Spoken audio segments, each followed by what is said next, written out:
अनोळखी ठिकाणी मार्ग सापडला. स्वामी अनुभव भाग 17वा. मी त्या रात्री जर अनोळखी माणूस भेटला नसता तर कदाचित आज मी ही स्वामी अनुभव सांगायला जिवंत नसतो. कामानिमित्त मी दूरच्या गावात गेलो होतो. त्या गावच्या परिसरात प्रथमच मी आलेलं होतं. संध्याकाळी हळूहळू गडद होत चालली होती. रस्ते पूर्णपणे अनोळखी होती. फोनला सिग्नल नव्हतं आणि माझ्या मनात अस्वस्थता वाढत होती. तो प्रवास साधा राहिला नव्हता. मी चुकीच्या वळणावर वळलो हे मला काही अंतर गेल्यावर समजलेले होतं. रस्ता खूप मोठा अरुंद गेला होता. दोन्ही बाजूनी दाट झाडी, एकही दिवा दिसत नव्हता. फक्त गाडीचा प्रकाशच एकमेव अंधार. मनात शंका निर्माण झाली होती. परत फिरावे का असा विचार आला होता, पण मागचाही रस्ता ओसाडच होता. काय करावं काय नाही हे मला समजत नव्हतं. शेवटी खूप विचार केल्यानंतर मी गाडी थांबवली. इंजन बंद केलं होतं. चारही बाजूनी शांतता पसरली होती. फक्त कीटकांचे आवाज ऐकू येत होते. आकाशात ढग दाटले होते. चंद्रप्रकाशही क्षीण झाला होता. मी फोन पुन्हा तपासलो. तसाचे तसा पुन्हा सिग्नल अजून नव्हता फोनमध्ये. मनात भीती स्पष्ट जाणवत होती. आता पुढे काय करायचं? तय अंतर कसे कापायचं? कोणाला विचारावं? मी गाडीतून बाहेर पडलो. थंड वारा अंगावर आला होता. अंधार अधिकच गडद वाटू लागला होता. काही अंतर चालत पुढे गेलं होतं. पायाखाली खड्ड्यांचा आवाज येत होता. हृदयाची धडधड वाढली होती. कुठेही घर दिसत नव्हते. मदतीचं कोणतेही चिन्ह नव्हते. पूर्णपणे हरवून गेलं होतं. अचानक मागूनच पावलांचा मंद आवाज आला. मी दचकून मागे वळलो. समोर एक सावली उभा होती. चेहरा स्पष्ट नव्हता. तो शांतपणे माझ्याकडे पाहत होता. क्षणभर शब्द सुचेना. भीती आणि दिलासा दोन्ही एकत्र जाणवले. त्याने हाताने पुढे येण्याचा संकेत केला होता.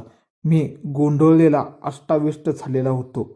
त्याच्या आवाजात शांत आणि स्थिरता होती. रस्ता चुकलात का रे? मी मान हलवून होकार दिला. त्याने काही प्रश्न विचारले नाहीत. फक्त पुढे चालू लागला. त्याच पावलात खात्री होती. सनू प्रत्येक वळण त्याला माहीत होतं. मी त्याचे मागे सावधपणे चालू लागले होतं. मनातील भीती कमी झाली होती. आम्ही काही अंतर चाललो. रस्ता हळूहळू रुंद होत गेला. दूरवर मंद प्रकाश दिसू लागलं होतं. माझ्या मनात आशेचे किरण उमटले होतं. तो थांबला आणि पुढे इशारा केला. मुख्य रस्ता समोर होता. मी सुटकेचा निश्वास टाकला होता आणि त्याचे आभार मानण्यासाठी वळलो, पण तो तिथे नव्हता होता. मी आजूबाजूनं पावलं. चारो बाजूनं शांतता होती. तो क्षणभरात कुठे गेला होता? तो कोण होता? रस्ता सरळ आणि मोकळा झाला होता. लपवण्यासारखी जागाच नव्हती. मी काही क्षण स्तब्ध झालो होतो. अंगावर शहारा आले. हे स्वप्न नव्हे, हा अनुभव आहे. मनात अनेक प्रश्न उठले होते. तो माणूस कोण होता? माझ्यासोबत का चालला आणि कसे मला वाट दाखवला? मी मुख्य रस्त्यावर आला. वाहनाची वर्दळ दिसू लागली होती. जीवन पुन्हा सामान्य भासू लागले होते. गाडीत बसून मागे पाहिलो. अंधारातही काही दिसत नव्हते. तो खरोखर होता का की माझी कल्पना होती? पण पावलांचे ठसे मातीवर होते. माझ्या मनात खात्री निर्माण झाली होती. त्यानंतर गावाची चौकशी. त्या रस्त्यावर कोण राहत नसल्याचे समजणे झाले होते. योगायोग की संकट हा प्रश्न होता. मनात निर्माण झालेली कृतज्ञता, संकटात मिळाले अदृश्य साथ, भीतीचे धैर्यात रूपांतर. आपण कधीच पूर्णपणे एकटो नसतो ही जाणीव प्रत्येक प्रवासात अदृश्य होती. ही भावना आणि त्या रात्रीचं कायम स्मरणात राहिलेला अनुभव होता. त्या रात्री मला एक गोष्ट उमगली. कधी कधी मार्ग हा दिसत नसतो, पण दिशा मिळते. कधी माणसाच्या रूपात, कधी अदृश्य शक्तीच्या रूपात. आणि संकटात आपण एकटे नसतो. जर तुम्हाला असे अनुभव आले असेल तर त्याच्याकडे अजिबात दुर्लक्ष करू नका.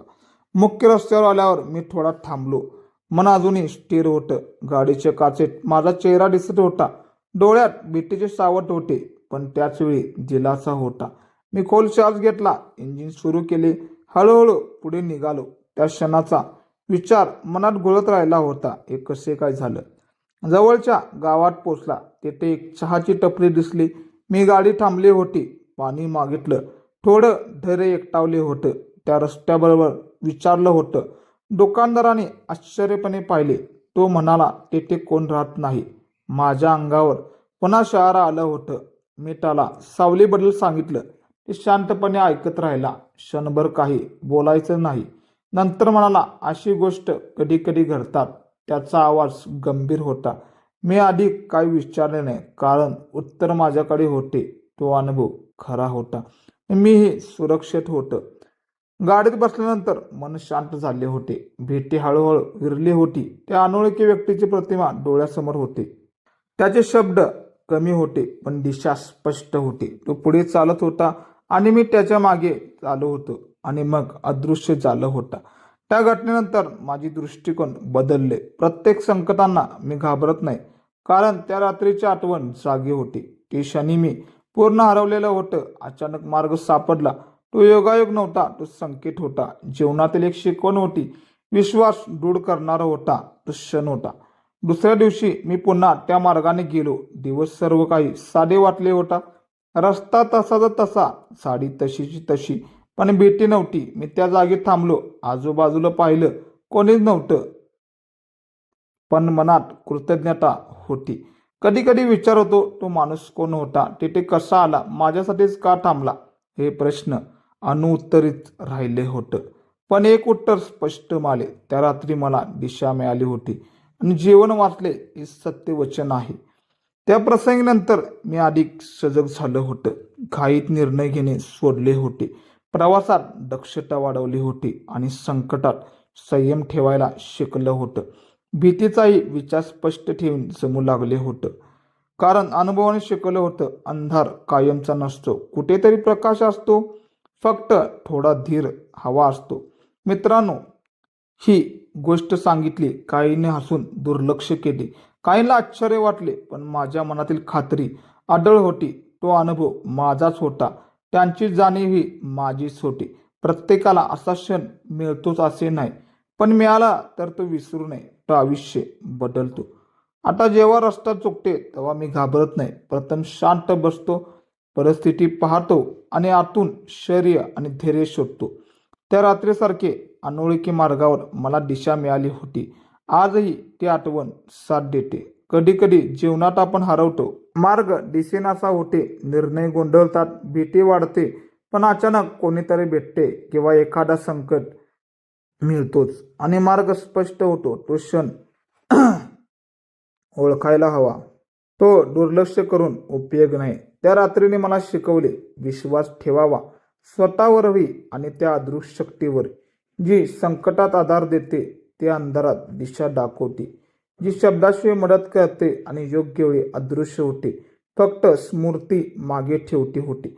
त्या प्रत्येक घटनानंतर प्रवास वेगळा वाटतो. प्रत्येक वळण महत्त्वाचा वाटते. प्रत्येक निर्णय विचारपूर्वक घेतो, कारण एक चुकीचे वळण मोठा अडचण निर्माण करू शकते. पण धीर राखला तर मार्ग सापडतोच, ही खात्री मनात बसली होती. कधी कधी अंधार आवश्यक असतो. आपल्याला मर्यादा दाखवते, आपली श्रद्धा तपासते. त्या रात्री अंधार दाट होता, पण त्याच अंधारात दिशा मिळाली. हे जीवनाचे वैशिष्ट्य आहे.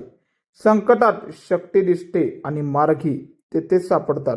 आजही त्या रस्त्याला विचार आला की अंगावर हलके शहारे येतात, पण भीती नाही, फक्त कृतज्ञता आहे.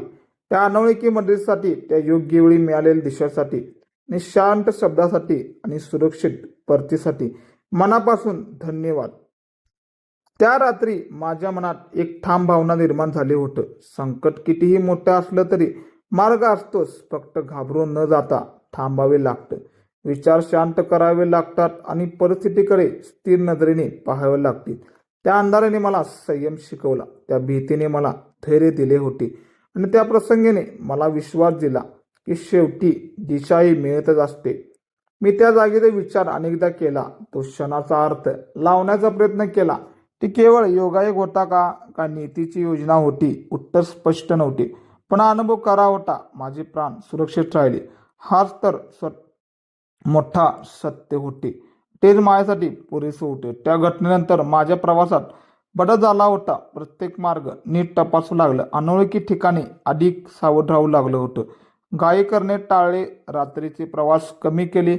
अनुभवाने मला शहाणपणा दिलं होतं. चुकीच्या वळणावरची किंमत समजली होती. योग्य वेळी थांबायचे महत्त्व कळाले. ही शिकवण अमूल्य होती. माझ्या मनात त्या अनोळखी व्यक्तीवर आदर आहे. ते कोण होता अजूनही माहीत नाही. कदाचित पुन्हा भेटणार की नाही याचीही मला खात्री नव्हती. पण त्याने दिलेली दिशा कायम स्मरणात आहे. त्याचा शांत आवाज आठवतो. स्थिर चालण्याचा वेग आठवतो. अचानक अदृश्य आठवते. तो क्षण आजही जिवंत आहे आणि मनात कोरलेला आहे. कधी कधी जीवनात माणसे अचानक येतात, आपल्याला मदत करतात आणि निशब्द निघून जातात. त्यांचा उद्देश फक्त एकच असतो, आपल्याला योग्य दिशेने नेणे. त्या रात्री तसे झाले होते. माझे पावले डगमगत होते, पण धैर्य मात्र स्पष्ट होता आणि सुरक्षित परतलो. त्या प्रसंगाने मला शिकवले होते, स्वतःवर विश्वास ठेवणे महत्त्वाचा आहे.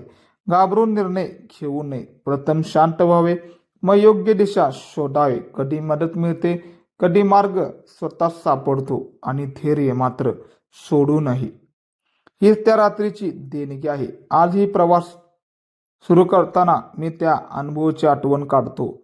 मनात कृतज्ञतेचा भावना जागतो आणि एक प्रकारची खात्री मिळते. संकट आली तर उपाय असतो. काळोखा जरी दाट असला तर दूरवर प्रकाश असतोच. तो शोधण्याची तयारी हवी आणि धैर्य हवे.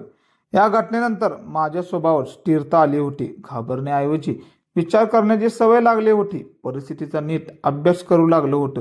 अनुभवाने आत्मविश्वासाने वाढवला होता. अडचणीवर समोर जाणे सोपे झाले होते. भीतीचे रूपांतर धैर्यात स्पष्ट झाले होते. गोंधळाचे रूपांतर स्पष्ट झाले होते. हीच तर त्या रात्रीची खरी कमाई होती, जी आयुष्यभर मला उपयोगी पडली होती. कधी कधी आपण हरवतो तेव्हा आपल्याला स्वतःची ओळख होते. आपल्याला मर्यादा समजते. आपण आपली ताकदही दिसते. त्या अंधारात मी स्वतःला पाहिले आणि भीतीला ग्रासलेले मन आशेने भरलेलं आणि जेव्हा मार्ग सापडतात तेव्हा आत्मविश्वास दुप्पट झालेला होता. ही जाणीव अमूल्य आहे. त्या रात्रीचा अनुभव विसरणे अशक्य आहे. ते केवळ एक प्रवास नव्हता, तो एक धडा होता, ज्या आयुष्यभरसाठी साथ देईल. रस्ता चुकणे शेवट नसतो, ते नव्याने दिशेची सुरुवात असते. फक्त थोडं धैर्य आवश्यक असते आणि संयम आवश्यक असते. तेच मला त्या रात्री मिळालेले होते. आज जेव्हा त्या भागातून जातो तेव्हा नकळत गती कमी होती. मन त्या क्षणात परत जाते आणि मी शांतपणे नम्र होतो. कारण त्या प्रसंगाने वाचवलेले होते, शिकवलेले होते, बदललेले होते. ही केवळ आठवण नाही, आयुष्याची शिकवण आहे. तर रात्री मला एक सत्य उमगले, आपण कधीच पूर्णपणे एकटं नसतो. कधी कधी कोणीतरी साथ देतो, कधीतरी परिस्थितीची दिशा दाखवते. अंधार कायमचा नसतो, मार्ग कुठेतरी असतोच. फक्त ती शोधण्याची तयारी हवी आणि मनात विश्वास हवा. मग प्रत्येक प्रवास सुरक्षित होतो. जर हा अनुभव तुमच्या मनाला स्पर्श करून गेला असेल तर तो फक्त माझा नाही, तो आपल्या सगळ्यांचा आहे. जीवनात कधी कधी न कधी सगळे एखाद्या अंधाऱ्या वळणावर उभे राहतो. मार्ग दिसत नाही, पण आशा सोडायची नसते. अशाच खऱ्या, थरारक आणि मनाला जागा आणणारी कथा ऐकण्यासाठी या परिवारामध्ये सहभागी व्हा.